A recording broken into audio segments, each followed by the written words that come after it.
সাংসদ হিসেবে মানুষের ভালোবাসায় সিক্ত মাশরাফি নানা অনিয়মে অভিযুক্ত ক্রীড়াঙ্গনের বাকি দুই এমপি। ফুটবল ফেডারেশনের বিরুদ্ধে খবর প্রচারিত হওয়ায় বাফুফের প্রতিবাদ, খেলাযোগের পক্ষ থেকে থাকছে ব্যাখ্যা সহ জবাব। করোনার কারণে নিউজিল্যান্ড বাংলাদেশে আসছে না আপাতত, এ নিয়ে টাইগারদের ৩টা সিরিজ স্থগিত।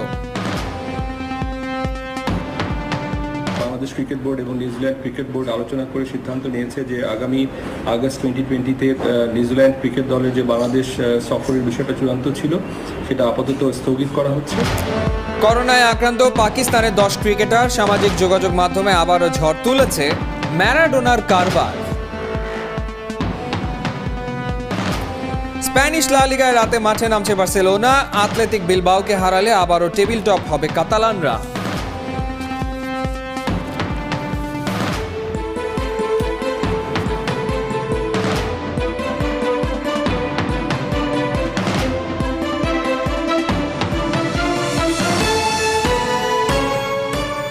স্বাগত খেলাযোগে, আপনাদের সাথে আছি আমি ফাইম রহমান। এবারে জাতীয় সংসদে খেলোয়াড় বা প্রাক্তন খেলোয়াড় এরকম সাংসদ রয়েছেন 3 জন, মাশরাফি বিন মুর্তুজা, নাইমুর রহমান দুর্জয় এবং সালাম মুর্শিদি। নিজের নির্বাচনী এলাকায় দুর্দান্ত কাজ করে সবার নজরে পড়েছেন, প্রধানমন্ত্রীর স্নেহভাজন হয়েছেন মাশরাফি বিন মুর্তুজা। কিন্তু একেবারে ভিন্ন চিত্র সালাম মুর্শিদি এবং নাইমুর রহমান দুর্জয়ের ক্ষেত্রে। সালাম মুর্শিদি তিনি বিতর্কিত, তিনি আওয়ামীপন্থী নাকি বিএনপি ঘরানার সেটা নিয়ে বিতর্ক তো আছেই।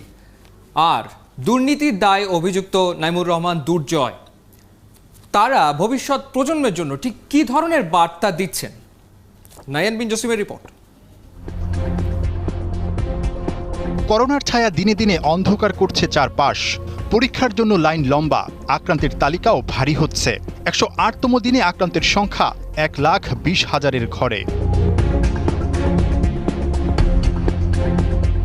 এত লোক আক্রান্ত, কিন্তু টেকনাফ থেকে তেঁতুলিয়া 56,000 বর্গ মাইলে একজন ব্যক্তির আক্রান্তের খবরই রীতিমতো কোটি প্রাণে ঝড় তুলেছে।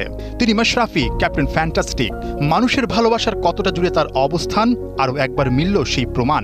আক্রান্তের খবর প্রকাশ হবার সঙ্গে সঙ্গেই সামাজিক যোগাযোগ মাধ্যম আর ভার্চুয়াল দুনিয়ায় মাশরাফির জন্য প্রার্থনা আর রোগমুক্তি কামনা। বাংলাদেশের 3.5 কোটি ফেসবুক ইউজারের 70 থেকে 80%ই ওই দিন স্ট্যাটাস কিংবা কমেন্টে মাশরাফির প্রতি ভালোবাসা আর সাহস পৌঁছে দিয়েছে। আমার নিজেরও অ্যাজমা আছে, তারপর আমাকে 2 বার যেতে হয়েছে, আমাকে এসে 14 দিন কোয়ারেন্টাইন করতে হয়েছে, কারণ বাসায় বাচ্চারা আছে। নিজের অ্যাজমা সমস্যা জেনেও জনপ্রতিনিধি হিসেবে করোনা কালে এলাকার মানুষের কাছে ছুটে গেছেন, খোঁজ নিয়েছেন, সহায়তা পৌঁছে দিয়েছেন। জীবাণুনাশক চেম্বার, ভ্রাম্যমাণ চিকিৎসা কিংবা ডক্টরস চেম্বার, নড়াইলে নিয়ে আসা তার অভিনব সব সেবা এখন সারা দেশে ছড়িয়ে গেছে, প্রধানমন্ত্রীর আস্থা কুড়িয়েছে। নড়াইল আমার মনে হয় অনেক ভালোই আছে। আমাদের মাশরাফি কিছু বলবে? সংসদ সদস্য, মাননীয় সংসদ সদস্য, তুমিও ভালো কাজ করো, সবাই মিলে ভালো কাজ করো, নড়াইলে সবাই ভালো কাজ করছে। মাশরাফি ছাড়াও মাঠ কাঁপানো আরও সাবেক 2 খেলোয়াড়ও এখন সংসদ সদস্য। অভিষেক টেস্ট অধিনায়ক নাইমুর রহমান আর সাবেক ফুটবলার সালাম মুর্শিদির দুর্দান্ত পারফরমেন্সে কত তরুণী স্বপ্নবাদ ছিলেন। কিন্তু মাঠের সাবেক 2 তারকা জনপ্রতিনিধি হিসেবে কতটা সফল? বয়স ও অভিজ্ঞতায় সিনিয়র হলেও মাশরাফির কাতারে তারা পৌঁছাতে পেরেছেন কি? জাতীয় সংসদে মাশরাফির পাশের চেয়ারে বসেও নাইমুর রহমান মানুষের ভালোবাসা অর্জনে ঢের পিছিয়ে। একটু পেছনে ফিরলেই তার প্রমাণ মেলে। সাবেক টেস্ট কাপ্তান বিভিন্ন সময় এমন বিতর্কে জড়িয়েছেন। নিজ এলাকায় তাকে নিয়ে আছে নানা গুঞ্জন। প্রায় নেতিবাচক সংবাদের শিরোনাম হন গণমাধ্যমে। প্রায় 10 বছর বিসিবি পরিচালকের পদে থাকলেও সময় কম দেওয়ার অভিযোগ আছে তার বিরুদ্ধে। বিসিবির পরিচালকদের বড় একটা অংশের সাথে ঠান্ডা লড়াই চলছে বহুদিন ধরে।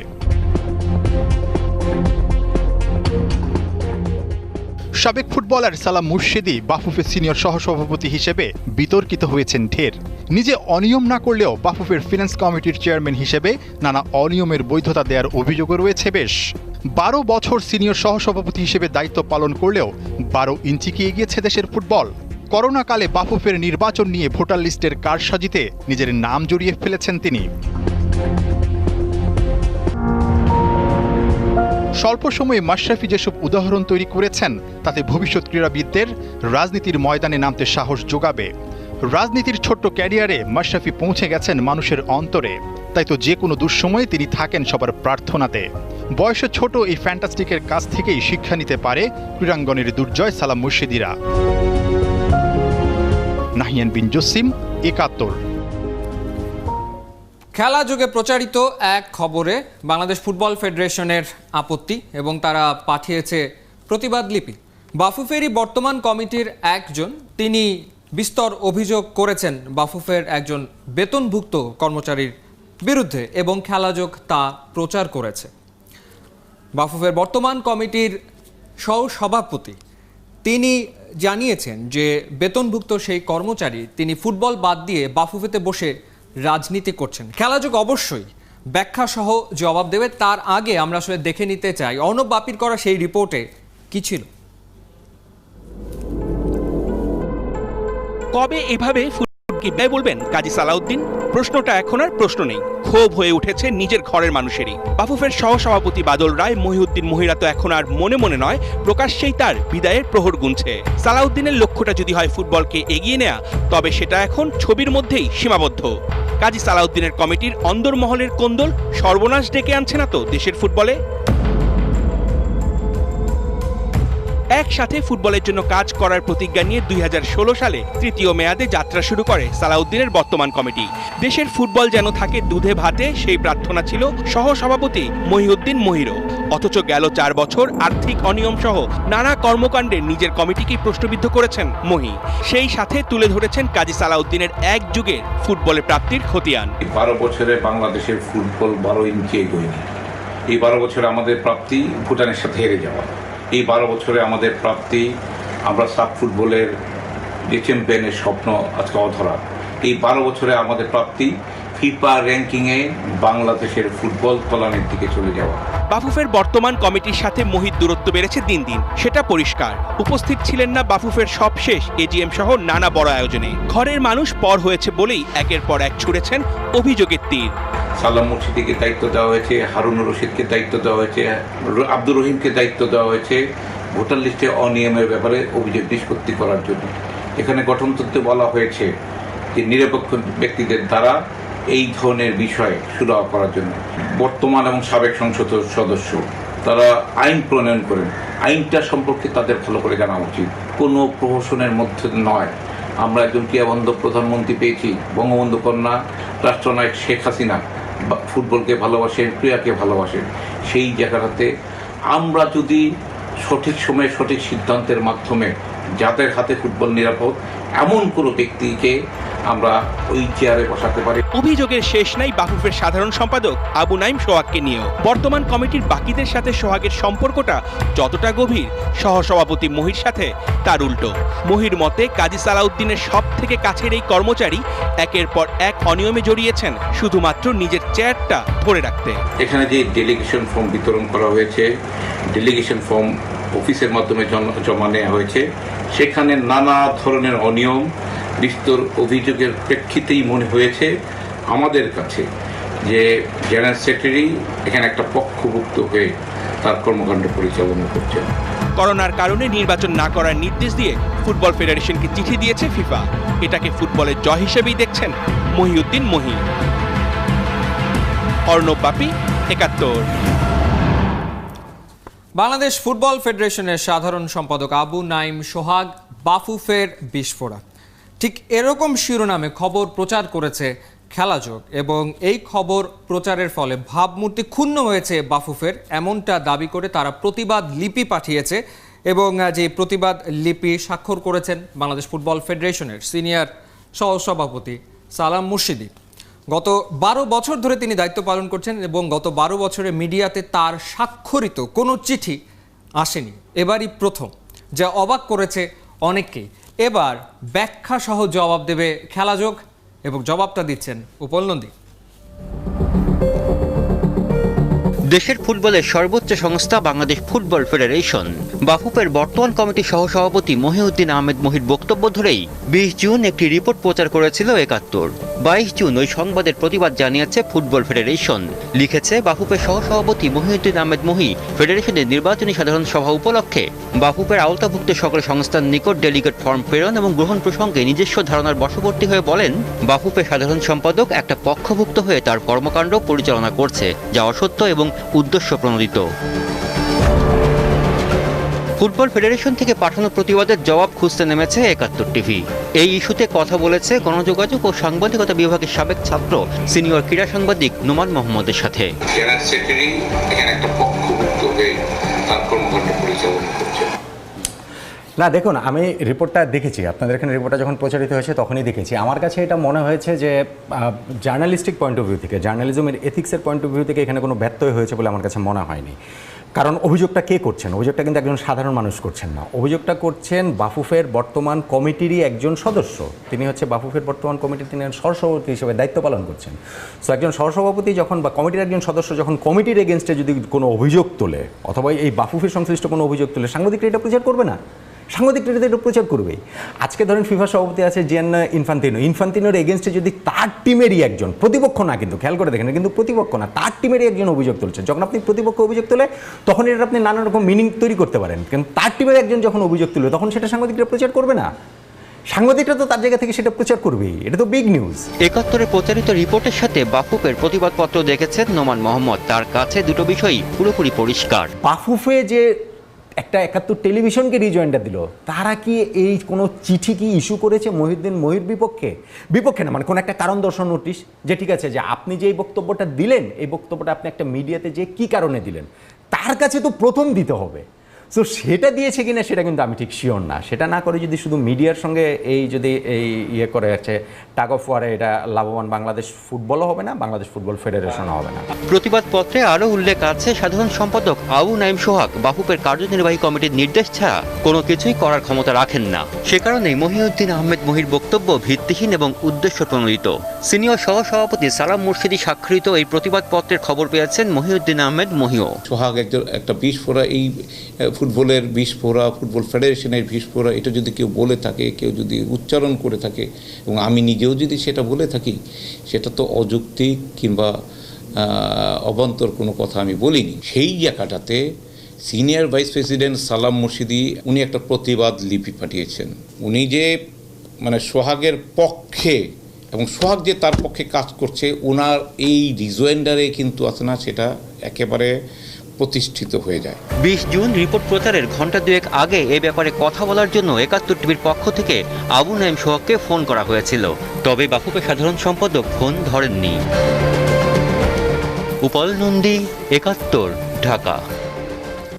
খেলাযোগ সত্যের সন্ধানে চলে, সাদাকে সাদা বলে এবং কালোকে কালো বলে। খেলাযোগ সংবাদ প্রচার করেছে, বাফুফে আপত্তি জানিয়েছে এবং খেলাযোগ তার দিক থেকে ব্যাখ্যাটা দেওয়ারও আসলে চেষ্টা করেছে। বাফুফেতে আসলে হচ্ছেটা কি ঠিক এই মুহূর্তে, এবং নির্বাচন কেন্দ্রিক রাজনীতি করছেন সাধারণ সম্পাদক আবু নাইম সোহাগ, এবং কার নির্দেশে তিনি আসলে সেটা করছেন সেটি নিয়েও ধারাবাহিক একটি সিরিজ প্রচার করবে খেলাযোগ। আপনাদেরকে দেখার আমন্ত্রণ জানাচ্ছি।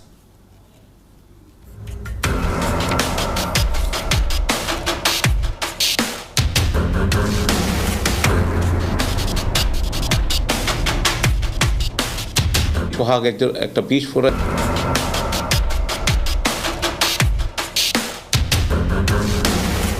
12 বছরে বাংলাদেশের ফুটবল 12 ইঞ্চি এগিয়ে।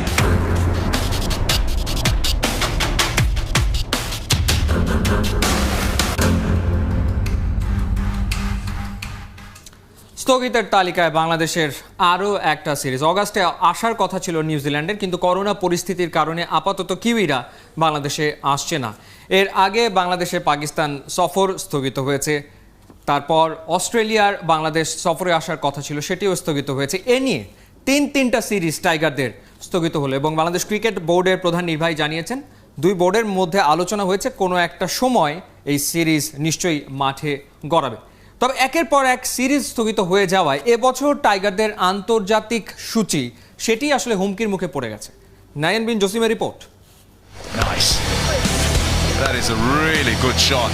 সবকিছু ঠিক থাকলে 23 জুন মিরপুরে বাংলাদেশ অস্ট্রেলিয়া টেস্ট সিরিজ শেষ হবার কথা ছিল, কিন্তু করোনায় শুধু অজিদের বাংলাদেশ সফরই থমকে যায়নি।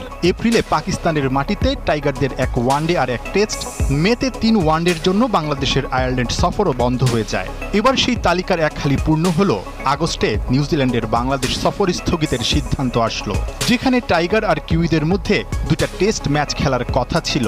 বাংলাদেশের কোভিড-19 প্যান্ডামিক্সের বর্তমান যে সিচুয়েশন, এই সিচুয়েশনটা যেহেতু একটা সিরিজ আয়োজনের জন্য অনুকূলে না বা বেশ চ্যালেঞ্জিং হবে, সেই কারণে বাংলাদেশ ক্রিকেট বোর্ড এবং নিউজিল্যান্ড ক্রিকেট বোর্ড আলোচনা করে সিদ্ধান্ত নিয়েছে যে আগামী আগস্ট 2020-তে নিউজিল্যান্ড ক্রিকেট দলের যে বাংলাদেশ সফরের বিষয়টা চূড়ান্ত ছিল সেটা আপাতত স্থগিত করা হচ্ছে। পরবর্তীতে 2 বোর্ড আলোচনা করে এ ব্যাপারে একটা চূড়ান্ত সিদ্ধান্ত নেবে। কিন্তু কথা হচ্ছে ফাঁকা স্লটে স্থগিত সিরিজ আয়োজন আসলে কতটা সম্ভব। হঠাৎই চারপাশে ক্রিকেটারদের করোনা আক্রান্তের খবরে এখন নয়া আতঙ্ক। ক্ষীণ আশায় থাকা অনেক সিরিজের আলোই নিভে যাওয়ার শঙ্কায়। জুলাইতে বাংলাদেশের শ্রীলঙ্কা সফরও একরকম স্থগিত হওয়ার অপেক্ষায়। শেষ পর্যন্ত টি-20 এশিয়া কাপ আর টি-20 বিশ্বকাপ আয়োজন বন্ধ হলে এবছর টাইগারদের মাঠে নামার সুযোগ থাকবে মাত্র 2 বার। এফটিপি অনুযায়ী এবছর সেপ্টেম্বর অক্টোবরে 3টি টি-20 খেলতে নিউজিল্যান্ড সফর আর ডিসেম্বরে 3 ম্যাচের ওয়ানডে খেলতে বাংলাদেশ আসার কথা লঙ্কা ক্রিকেট দলের। কিন্তু সব দেশেই যখন শিডিউল ওলটপালট, সেখানে এই বছর টাইগারদের আন্তর্জাতিক ক্রিকেটে নামার সম্ভাবনাটাও একরকম ক্ষীণই বটে। নাহিয়ান বিন জসিম, 71। পাকিস্তানের ক্রিকেটে করোনার থাবা। 10 জন ক্রিকেটার তারা করোনায় আক্রান্ত হয়েছেন। সামনেই তাদের ইংল্যান্ড সফর রয়েছে। আগামী দিনে ক্রিকেট বিশ্বকে শাসন করবে এমন উঠতি 20 জন ক্রিকেটারের তালিকায় জায়গা করে নিয়েছেন বাংলাদেশ অনূর্ধ্ব-19 দলের ক্যাপ্টেন আকবর। ম্যারাডোনা তিনি আবারও আলোচনায়। সামাজিক যোগাযোগের মাধ্যমে আলোচিত তার সাম্প্রতিক কর্মকাণ্ড। দিনের যত খবর আছে সব এক করে জানাচ্ছেন অনিক Jaber. He's removed Iman and is at the end of Bangladesh's hopes. গেল অনূর্ধ্ব-19 বিশ্বকাপের ফাইনালে ভারতের বিপক্ষে ব্যাটিং বিপর্যয়ে পড়ে বাংলাদেশ দলের বিশ্বকাপ জেতার সম্ভাবনাটা যখন ফিকে হয়ে আসছিল, ঠিক তখনই সামনে থেকে নেতৃত্ব দিয়েছিলেন আকবর আলী। সেই রুদ্ধশ্বাস মুহূর্তের কথা ভুলে যায়নি ক্রিকেট বিশ্ব। ক্রিকেট ওয়েবসাইট ESPN ক্রিকইনফো ভবিষ্যতে ক্রিকেট দুনিয়া শাসন করবে এমন 20 ক্রিকেটারের তালিকা করেছে। সেখানে উঠে এসেছে আকবরের নাম।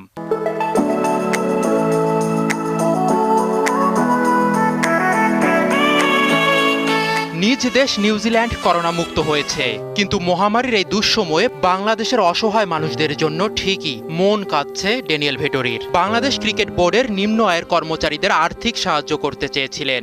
সেই প্রতিশ্রুতি অনুযায়ী নিজের বেতন থেকে প্রায় 4 লাখ টাকা দান করেছেন বাংলাদেশের এই স্পিন বোলিং কোচ। পাকিস্তানের ক্রিকেট ফেরার স্বপ্নে বড় একটা ধাক্কা লেগেছে। ইংল্যান্ড সফরের জন্য পাকিস্তান ক্রিকেট বোর্ডের ঘোষিত 29 জন খেলোয়াড়ের মধ্যে 10 জনই করোনা পজিটিভ হয়েছে। কিন্তু পাকিস্তান ক্রিকেট বোর্ডের প্রধান নির্বাহী ওয়াসিম খান জানিয়েছেন তারপরও এ সফর হবে। ফুটবলের ঈশ্বর হিসেবে খ্যাত মারাদোনা তার ক্যারিয়ারে শুধু মাঠেই নয়, মাঠের বাইরেও নানা কর্মকাণ্ডের জন্য আলোচনায় ছিলেন। আবারও আলোচনায় এলেন। নিজের বাসায় এক অনুষ্ঠানে সাবেক স্ত্রীকে নিয়ে নাচের সময় প্যান্ট খুলে ফেলেন সাবেক এই ফুটবলার।